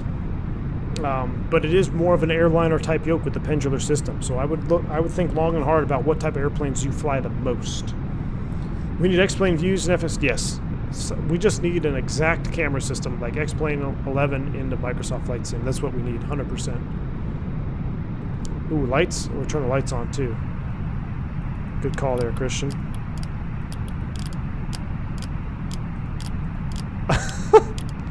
Why are my lights dancing? Do you guys see this? What the hell? Okay, well, we'll just pretend we're a Hawker with the anti-bird strike lights with the flashing wing lights there. Oh, I'm on VATSIM as well? Oh, man, sorry. Hey, we're figuring it out here. We're figuring it out, guys. All right, here we go. Well, here's the turn. Just look at that wing view, though.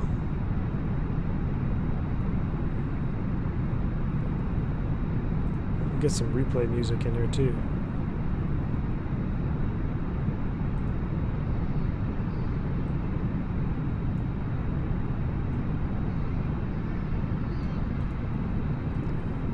There's spoilers working there.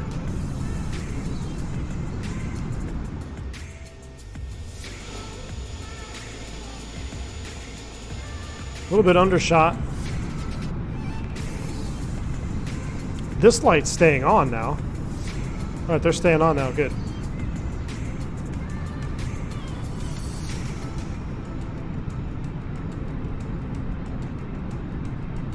That's just cool, coming over the buildings.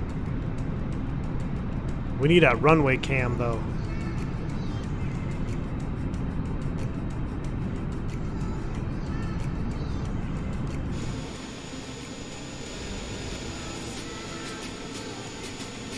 Thanks for the stream, V1. Catch you tomorrow for VA Friday. Fubar, take it easy, bud. Thank you for stopping by, my friend.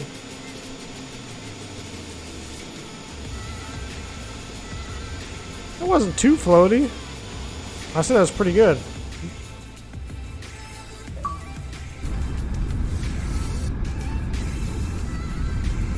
Dead stick landing? Oh, maybe, Christian. Yeah. Maybe. I was hoping we'd have some sounds there. Oh well, let's see. Let me pull it back up. Let me pause it. Let me back it up. There we go. Play it again.